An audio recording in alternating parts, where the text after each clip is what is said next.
मित्रों नमस्कार। मित्रों, बहुत से लोग ये सोचेंगे कि टमाटर का भगवत गीता से क्या संबंध। बहुत से लोग ऐसा भी सोचेंगे, जैसा आमतौर पर होता है, कि ये पब्लिसिटी के लिए बनाया गया थंबनेल है और ऐसा इसका कुछ रिलेशन नहीं होगा, अंदर वीडियो कुछ और रहेगा। मैं बहुत बार ऐसा वीडियो देख के फंस जाता हूँ। थंबनेल देख के वीडियो देखो और अंदर कुछ और निकलता है। तो यहाँ पे ये दोनों बातें ही नहीं हैं। हम जो टमाटर की बढ़ी हुई प्राइसेस हैं, जो बढ़ी हुई कीमतें हैं, और जो लोग बावले हुए जा रहे हैं टमाटर के पीछे, जिनको टमाटर जो कभी नहीं खाते वो भी टमाटर खाने के लिए उत्सुक हुए जा रहे हैं। सोशल मीडिया पर, अखबारों में व्यंग और मीम्स की झड़ी लगी हुई है कि टमाटर महंगा हुआ, कोई टमाटर का माला पहन ले रहा है, कोई कुछ कर दे रहा है, कोई दहेज में टमाटर दे दे रहा है। इस तरीके का एक यूफोरिया क्रिएट किया जा रहा है। तो मित्रों, गीता से जो ये सिर्फ टमाटर को गीता से जोड़ने की बात नहीं है, यहाँ पे बात आती है बुद्धि युक्त कर्म करने की, और एक बहुत बड़ा मैसेज छिपा हुआ है। टमाटर तो एक उदाहरण है जिसको हम गीता से संबद्ध करेंगे, लेकिन यहाँ से हम बहुत सी ऐसी चीज़ों को एक्सप्लोर करेंगे जिस पे हम ध्यान नहीं देते डे टू डे लाइफ में, और जिसको हम गीता से जोड़ सकते हैं। तो कोई भी ज्ञान तभी है, उसका फ़ायदा तभी है कि जब हम उसको अपनी डे टू डे, अपनी प्रैक्टिकल लाइफ में वो हमारे उपयोगी हो, वो हमारे जीवन को ऊंचा उठा सके, हमें ऊंचा उठा सके, हमारी प्रगति को सुनिश्चित कर सके। केवल आर्थिक प्रगति ही नहीं, बल्कि आध्यात्मिक और जो मानसिक प्रगति है उसका भी विकास कर सके। तो गीता एक ऐसा ही ग्रंथ है, और सिर्फ गीता ही नहीं, हमारे सब धर्म ग्रंथ बहुत ही अधिक उपयोगी हैं और उसमें बहुत सी ज्ञान की बातें लिखी हुई हैं। 18वीं शताब्दी में ही जर्मनों ने हमारे धर्म शास्त्रों का बहुत अधिक अध्ययन किया, और उन्हीं की प्रेरणा लेकर शायद हिटलर ने जो स्वास्तिक का निशान था वो अपना लिया, और उसने जो है बहुत से अस्त्र शस्त्र भी हमारे धर्म ग्रंथों को जानकर उनसे प्रेरणा लेकर बनाने की कोशिश की। मैं हिटलर का प्रशंसक नहीं हूँ, वो बहुत बड़ा क्रूर और बहुत विनाशक था। रावण की कैटेगरी में मैं उसको रखता हूँ। उसने 60 लाख यहूदियों की सिर्फ इस बात पे हत्या कर दी कि वो यहूदी थे। लेकिन मैं ज्ञान से फ़ायदा उठाने की बात कर रहा हूँ। तो आज मित्रों, हम एक टमाटर की बढ़ी हुई कीमतों और गीता को संबद्ध करके देखेंगे कि इस स्थिति में हमें क्या करना चाहिए और हम क्या शिक्षा ले सकते हैं। तो मित्रों, भगवान बुद्धि युक्त कर्म करने की बात करते हैं।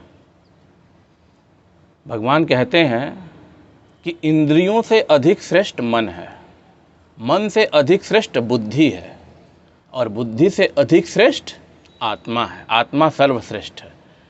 तो भगवान कहते हैं बुद्धि युक्त कर्म करने। हम डायरेक्ट आत्मा तक नहीं पहुंच सकते, तो भगवान कहते हैं इसीलिए बुद्धि युक्त कर्म करना। अगर हम बुद्धि युक्त कर्म करते रहेंगे तो धीरे धीरे बुद्धि युक्त कर्तव्य कर्म करते करते हम आत्मा के नज़दीक पहुंच जाएंगे, और हम आत्मा को अपनी एक्सप्लोर कर लेंगे, जो कि जीवन का एक लक्ष्य है। हम भगवान हमारे अंदर ही हैं, लेकिन हम बाहर ही ढूंढते रहते हैं। हर व्यक्ति के अंदर भगवान है जो आत्मा के रूप में है। एक बार अगर हमने आत्म साक्षात्कार कर लिया तो हम कुछ भी कर सकते हैं, हम अदृश्य हो सकते हैं, हमारे अंदर सारी डिवाइन पावर आ जाएंगी जो भगवान के अंदर है, हम भगवान ही बन जाएंगे। एक फिल्म बनाई थी हॉलीवुड वालों ने, बहुत अधिक प्रसिद्ध हुई थी, लूसी। तो लूसी जो फिल्म बनाई थी उसमें यही दिखाया गया। आमतौर पर जो मानव है ना, वो अपनी बुद्धि का केवल 10% ही प्रयोग कर पाता है, और इसका कारण ये है कि वो बुद्धि युक्त कर्म नहीं करता, वो केवल इंद्रियों से ही कर्म करना चाहता है। तो उस फिल्म में ये दिखाया गया है कि जैसे जैसे लूसी ने अपने दिमाग का अधिक प्रयोग करना शुरू किया, तो एक ऐसी भी स्थिति आती है कि वो इनविजिबल हो जाती है। वो ऐसे वैसे काम करने, उसके अंदर ऐसी शक्तियाँ आ जाती हैं कि जो आम इंसानों के सोच से परे हैं। तो मित्रों, इंसान, जैसा कि अभी बताया गया, कि केवल अपने बुद्धि का 10% ही प्रयोग कर पाता है। तो बुद्धि का प्रयोग करने के लिए मित्रों ज्ञान की आवश्यकता है। बुद्धि का उपार्जन ज्ञान से होता है। और बड़े दुर्भाग्य की बात है कि आज की युग में, आधुनिक युग में ज्ञान की तरफ तो कोई जा ही नहीं रहा है। पढ़ाई लिखाई भी ऐसी हो गई है कि व्यावसायिक शिक्षा है, एक बार इंजीनियर, डॉक्टर या कोई कोर्स वगैरह करके नौकरी मिल गई या कहीं सेट हो गए तो फिर जीवन में कभी किसी किताब को हाथ नहीं लगाना है, बस उसी में रमे रहना है। तो हमें तो अब यह भी पता नहीं है, हम में से 95% लोगों को यह भी पता नहीं है कि खाद्य और अखाद्य क्या है, क्या चीज़ खाना चाहिए, क्या चीज़ नहीं खाना चाहिए। आज हम जब पिज्ज़ा बर्गर खा के बीमार पड़ने लगे तब हमें मोटे अनाज मिलेट्स की याद आई। हमारे पूर्वजों को ये बात लेकिन पता थी। तो मित्रों वही बात है ये टमाटर के केस में भी। अब बहुत से लोगों को तो यही नहीं पता कि कौन सी फसल किस ऋतु में होती है। रबी की फसल है ये कि खरीफ की फसल है कि जायद की फसल, उनको यही नहीं पता ये सब्जी किस समय की है। उनको ऐसा लगता है कि कोई चीज़ फैक्ट्री में बन के आ रही है।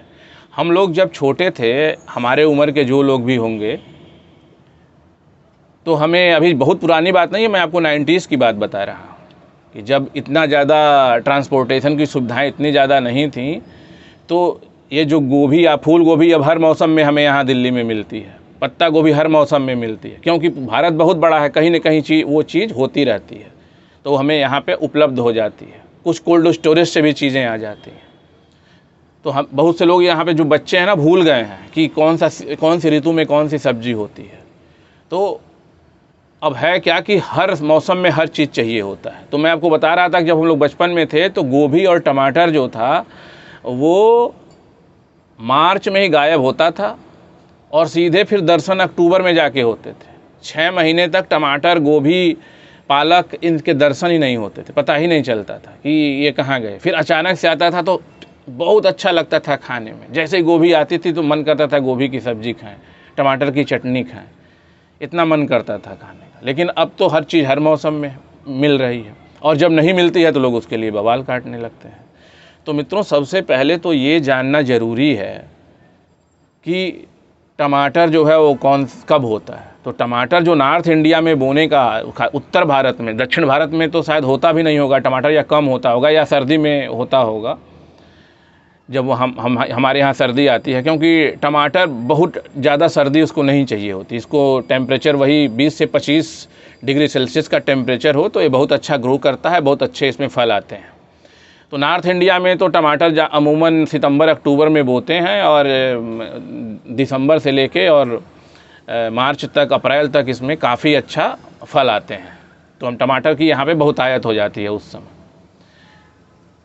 और जब गर्मियाँ बढ़ती हैं अप्रैल के बाद मई तक भी रहता है टमाटर, फलता, मतलब फल आते रहते हैं उसमें।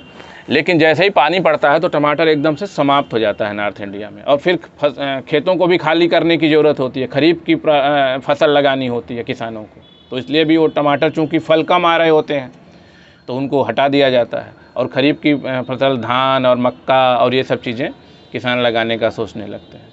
तो टमाटर बेसिकली रबी क्रॉप है हमारे देश में। हाँ, पहाड़ों पे ज़रूर ये बोई जाती होगी गर्मियों में, क्योंकि पहाड़ों से आजकल जो गोभी आ रही है वो और आज चीज़ें आ रही हैं वो पहाड़ों से मैदानी इलाकों में गर्मियों में भी आती हैं और काफ़ी अच्छा उनका क्वालिटी होता है। लेकिन इस बार संजोग ऐसा बना कि पहाड़ों पे बहुत भयंकर बरसात हुई, ऐतिहासिक बरसात हुई, और वहाँ पे सारे टमाटर जो फसल थी वो ख़त्म हो गई। तो ये अगर आप देखेंगे ना तो ये टमाटर में की जो महंगाई है हर साल आपको जुलाई, अगस्त, सितंबर में देखने को मिलती है। ये केवल इस साल की बात नहीं है, हर साल। और हर साल इसी तरीके से मीम बनते हैं, हर साल इसी तरीके से लोग पागल हो जाते हैं टमाटर खाने के लिए। तो मित्रों ये बेसिक ज्ञान किसी के पास है ही नहीं कि किस चीज़ की ऋतु है, क्या खाना है, क्या नहीं खाना है। हर चीज़ का दोष सरकार को लोग मढ़ने लगते हैं। तो कहने का मतलब ये है कि ये हमें बेसिक ज्ञान तो होना चाहिए कि भाई जो सामग्री इस समय जिसमें फल आ ही नहीं रहे हैं वो हम खा कैसे सकते हैं। अब कोई जनवरी महीने में आम खाने का सोचे जनवरी महीने में तरबूज खाने का सोचे तो जाहिर सी बात है उसे महंगी खरीदनी पड़ेंगे। तो ये जो कुछ सामान्य ज्ञान है वो भी लोगों का बहुत ही कम हो गया है और ये बहुत बड़ी चिंता का विषय है। अब जिन लोगों को पता ना हो उन लोगों के लिए जानकारी देना चाहूँगा कि हमारे यहाँ 3 प्रकार की फसलें होती हैं। रबी जो अक्टूबर में बोई जाती है, मार्च में काटी जाती है, मार्च अप्रैल में। खरीफ जो मानसून आने पे बोई जाती हैं और सितंबर अक्टूबर में उन काट लिया जाता है, नवंबर तक में काट लिया जाता है।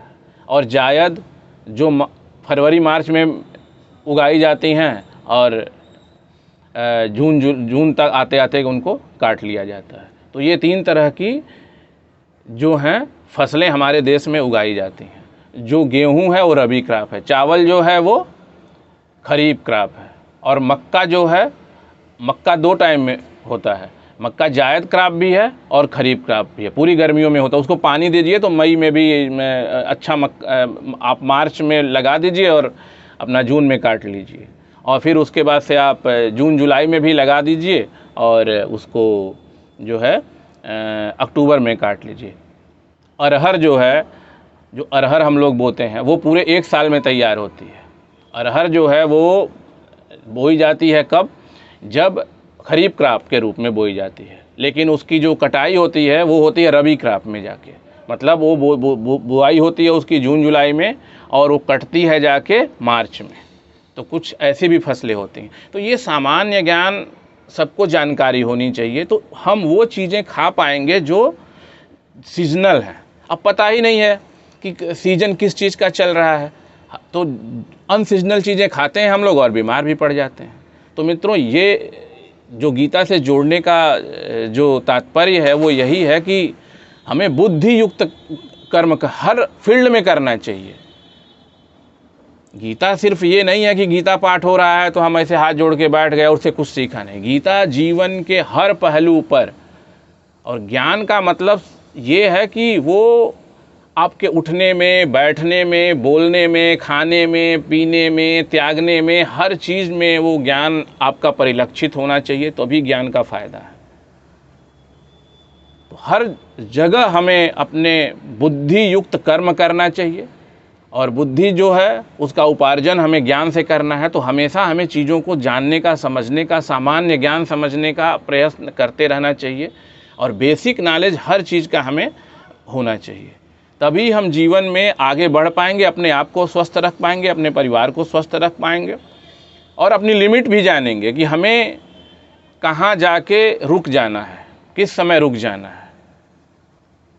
किसी भी चीज़ को अनलिमिटेड कोई भी काम करना ना पागलपन होता है। पैसा भी, बहुत लोग पैसा कमाते हैं, एक समय तक एक अमाउंट तक हमें पैसे की आवश्यकता है, लेकिन पैसे के पीछे पागल हो जाना और सब चीज़ों को छोड़ देना वो भी बेवकूफ़ी है। तो हमें अपनी लिमिट भी पहचानना, वो सब चीज़ें हम अपने ज्ञान से ही, ज्ञान को उन्नत करके ही अपने बुद्धि का हम विकास कर सकते हैं, और तभी हमें गीता और ये चीज़ें समझ में आएंगी। हमारी ही चीज़ें पढ़ के जब विदेशी हमें बताते हैं तो हम उसमें लग जाते हैं। वो चाहे आयुर्वेद हो, चाहे योग हो, चाहे कोई भी चीज़ हो, हमें अपनी चीज़ की कोई कदर नहीं रहती है। जब विदेशी वो चीज़ें पढ़ के और हमें ही समझाने लगते हैं तब हम उनके तरफ जो है जाते हैं। हम तो अपने धर्म ग्रंथ कभी पढ़ते ही नहीं। बहुत अगर हमारा मन करेगा तो लाएंगे, लाल कपड़ा बांध के उसमें अगरबत्ती दिखाना शुरू कर देंगे, और पढ़ेंगे भी तो विवादास्पद चीज़ें पढ़ेंगे। ढोल गंवार शूद्र पसुनारी पढ़ लेंगे, या वो शंबुक की कथा पढ़ लेंगे। तो मित्रों, मैं तो ये बात मानता हूँ कि पिछले कई बार मैं इस पर एक वीडियो भी बना चुका हूँ, लेकिन मैं इतना, मेरा इन्फ्लुएंस नहीं है और मेरे वीडियो तो बहुत कम लोग देखते हैं, लेकिन फिर भी अपनी एक सामाजिक जिम्मेदारी समझ के मैंने वीडियो इस पर बनाए हैं कि जितने हमारे जो धार्मिक ग्रंथ हैं, कोई 100-200 साल तो हमारी पुरानी सभ्यता तो हमारी है नहीं, 1000-1200 साल पुरानी सभ्यता तो हमारी है नहीं। हमारी सभ्यता जो पुरानी है 10,000 साल पुरानी सभ्यता है। वो तब की सभ्यता है जब पांडुलिपियाँ लिखी जाती थी, किताबें भी लोग उतारा करते थे। तो जो उतारते समय ना उसमें बहुत सी चीज़ें ऐड हो गई हैं और वो जो चली आ रही हैं, तो उसमें बहुत सी किस्से कहानियाँ, जैसे महाभारत में मूल जो महाभारत था उसमें 18 से 25 हज़ार श्लोक थे, अब 1 लाख से ऊपर श्लोक हो गए हैं। तो किसी ने तो जोड़ा होगा ना उसमें। यही हाल वाल्मीकि रामायण का भी है, उसमें भी चीज़ें जुड़ गई हैं। और लिखते समय एक मात्रा का अंतर हो गया तो चीज़ें बदल जाएंगी। ढोल गवार शूद्र पशुनारी हो गया, लिख दिया गया किताबों, और वो मान लो कि क्षुद्र लिखा गया है, शूद्र लिखा गया, अब इसमें भी मतभेद हो गया है। तो इस तरीके से मैं तो ये मानता हूँ कि समय की ये मांग है कि जितने भी हमारे शंकराचार्य और धर्म से जुड़े हुए लोग हैं, एक धर्म संसद बनाएं और इन चीज़ों को संपादित कर दें, ये विवाद हमेशा के लिए ख़त्म कर दें, और हमारे धर्म शास्त्रों को पुनः पुराने तरीके से पढ़ाया जाना चाहिए, क्योंकि ये साइंटिफिक है। चाहे वो ज्योतिष हो, चाहे हमारे वेद हों, उपनिषद हों, भगवत गीता हो, सब हर भगवत गीता में मैनेजमेंट के सारे फंडे बताए गए हैं, जीवन जीने के सारे फंडे बताए गए हैं, और इसके अलावा परलोक सुधारने के भी तरीके बताए गए हैं। बताइए, एक जगह आपको इतनी चीज़ें कहीं मिल सकती हैं मित्रों?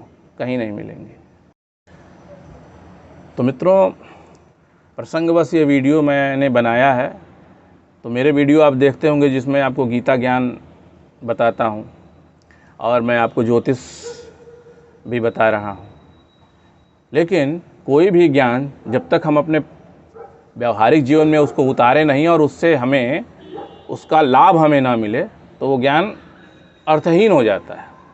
तो मैंने इस पक्ष पे भी ध्यान दिया है कि गीता को प्रैक्टिकल लाइफ से, व्यवहारिक जीवन से भी जोड़ने का प्रयास करना चाहिए, और मैं इस कड़ी में 2-3 वीडियो पहले भी बना चुका हूँ और आगे भी बनाता रहूँगा। तो आप जो लोग अभी मेरे इस चैनल पे पहली बार आए हैं और सब्सक्राइब नहीं किया है, अगर आपको ये वीडियो अच्छा लगता है तो सब्सक्राइब कर दीजिए, चैनल को सब्सक्राइब कर दीजिए।